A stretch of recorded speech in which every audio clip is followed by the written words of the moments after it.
ம். ம்.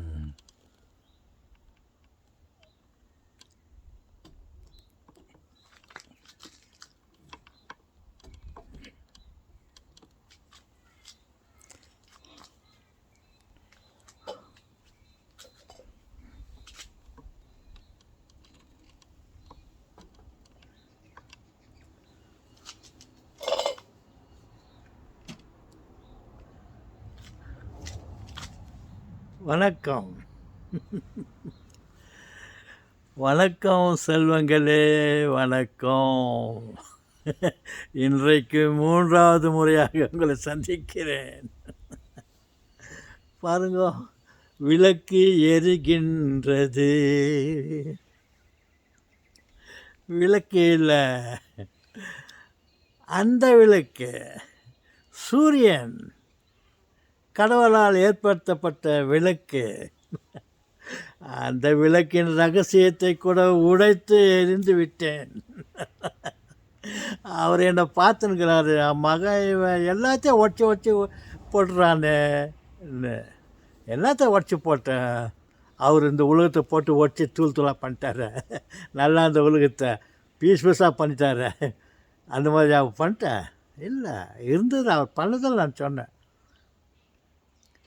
என்ன பண்ணார், என்ன சொன்னீங்கன்னு கேட்டாக்கா, இந்த சூரியன் எப்படி எரிகிறது, எப்படி வெளிச்சம் வருகிறது அப்படின்றத பற்றி, அந்த சூரியன் எதனால் செய்யப்பட்டிருக்கிறது, பார்த்தா நெருப்பு, கையை வச்சா ஐஸுன்னு சொன்னேன் நான். அவருக்கே கன்ஃபியூஸ் ஆகிடுச்சு. ஓ, நம்ம இப்படி பண்ணலாமாடா, இவன் எப்படி கண்டுபிடிச்சிட்டான் அப்படின்னு. ஓகே, ஒரு பழைய வீடியோவில் நான் பேசியிருக்கிறேன். சூரியனாகப்பட்டது நேச்சுரலாக ஆர்டினரி உலோகம். அது எதனால் செய்யப்பட்டது, எப்படி வெளிச்சம் நெருப்பு உண்டாயிற்று என்றதை பற்றி நான் ஒரு வீடியோவில் சொல்லியிருக்கிறேன். ஓகே, ஆமாம். இப்போ நான் எதையோ சொல்ல இதையாக வந்துச்சுனாக்கா, இந்த அந்த வீடியோவை நான் என் வெளிச்சம் என் முகத்தில் படுற மாதிரி திருப்பி வச்சேன். அப்போ அந்த சூரியனை பார்த்தோன்னே விளக்கு வெளிச்சமாகுதுன்ட்டு அந்த டாபிக் எடுத்தேன். ஓகே,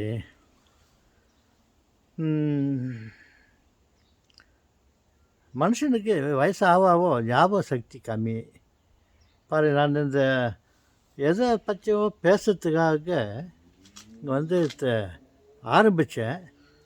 அங்கே அதுக்குள்ளேயும் சூரியனை பற்றி பேசுகிறேன். இந்த மனசு குரங்கு பூச்சி, அங்கங்கே ஜம்ப் ஆகும்.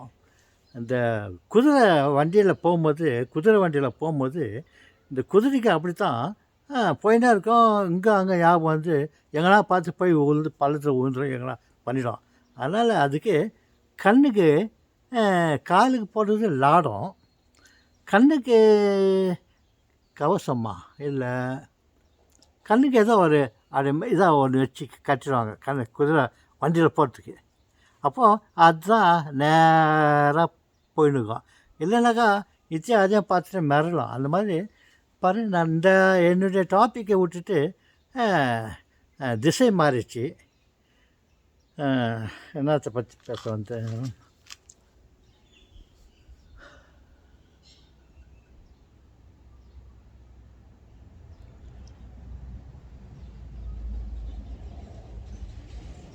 சரி, ஏதாவது ஒன்றை பற்றி ஸ்பாட் டாபிக் அப்படின்ற மாதிரி. என்னுடைய மகள் பள்ளியிலே படித்து கொண்டிருந்தால், கல்லூரியிலே படித்தால், எங்கேயோ படித்தா, அமெரிக்காவில் படித்தாங்களா? Yes, she was a rank student in India. Saint Joseph காலேஜில் she was a rank student. அப்படி இருக்கும்போது அமெரிக்காவிலேருந்து ஒரு டீம் வந்துச்சு இந்தியாவுக்கு. அதே சென்ட் ஜோசப் என்ற ஸ்கூல் அமெரிக்காவில் இருக்குது. அவங்க இந்தியாவுக்கு வந்தாங்க. அந்த சென்ட் ஜோசப் காலேஜில் எம்பிஏ என் மகள் எம்பிஏ படிச்சுட்டு இருந்தாங்க. இதை பார்த்துட்டு ரஃபாக எல்லோரும் பசங்களெல்லாம் பற்றி கேட்டுட்டு பர்ஃபார்மன்ஸ் யார் எப்படி இருக்குது யார் எப்படினாக்கா இந்த லிஸ்ட்டில் டாப் லிஸ்ட்டில் என்னுடைய மகள் பேர் இருந்துச்சு, ஜே அனிதா. அது சின்ன குழந்தையிலேருந்தே ஸ்டாருங்க தான் வாங்கிட்டு வரோம். அப்படியே டாப்பில் இருந்துச்சு. அப்போ அந்த பொண்ணு யார் பார்க்கணும்னு சொல்லிட்டு அவங்க கேட்டுக்காங்க. சீஸ் அனிதா சொல்லிவிட்டு அங்கே காட்டினாங்க. அப்புறம் எழுந்துச்சு. அப்போ அதுக்கிட்ட சில கொஸ்டினெல்லாம் கேட்டுட்டு ஓகேன்ட்டு அப்புறம் அவங்க நிர்வாகி பிரின்ஸிபாலாக சின்ன ஸ்கூலுக்கு பிரின்ஸிபால், அவங்க பெரிய ஸ்கூலுக்காக காலேஜுக்கெல்லாம் ஓகே அவங்க கேட்டு இந்த பொண்ணை நாங்கள் அமெரிக்காவுக்கு கூட்டின்னு போகிறோம், கூட்டின்னு போயிட்டு நாங்கள் சில கோர்ஸ் எல்லாம் அவளுக்கு நாங்கள் ட்ரெயின் அப் பண்ணுறோம் சொல்லிட்டு அனுப்புறீங்களான்னு கேட்டாங்க. அப்புறம் சரிதான்ட்டு அவங்களும் ஓகே சொல்ல அனிதா கிட்ட கேட்டு இந்த மாதிரி ஒன்று அமெரிக்காவுக்கு படிக்கிறதுக்கு கூப்பிட்றாங்கம்மா, நீ போறியானாக்கா இந்த மாதிரி வாய்ப்பு கிடைக்கிறத நான் வேணான்னு சொன்னேன்னு அமெரிக்காவுக்கு கூட்டின்னு போயிட்டு செயின்ட் ஜோசப் யூனிவர்சிட்டி பென்சில்வேனியா என்ற காலேஜில் போயிட்டு அதுக்கு சில கோர்ஸ்லாம் படிக்க வச்சாங்க. அந்த கோர்ஸில் அந்த கிளாஸில் எனக்கு ஒரு 25-30 ஸ்டூடெண்ட்ஸ் இருந்த மாதிரி தெரியுது. அங்கே இருந்த கொஞ்ச நாளில் அந்த ஸ்டூடெண்ட்ஸுங்க விட இதை ஃபஸ்ட்டு ரேங்கில் வந்துச்சாங்க. அப்புறம் அது இதெல்லாம் முடிச்சு வந்துச்சு. அப்புறம் வால்மார்ட்டில் வேலை செய்ச்சு. அப்புறம் இங்கே அங்கேருந்து இப்போ ஆஸ்திரேலியாவில் இருக்குது. அந்த மாதிரி ஓகே. இப்போ கூட பாயிண்ட்டை விட்டுட்டு வேறு எங்கேயோ வந்துட்டேன் நான். ஓகே, இதோட முடிச்சுக்கிறேன். அந்த அடுத்த வீடியோவில் நான் பேச வந்த சப்ஜெக்டை பற்றி நான் பேசுகிறேன். இதோட முடிச்சுக்கிட்டுமா? வணக்கம்.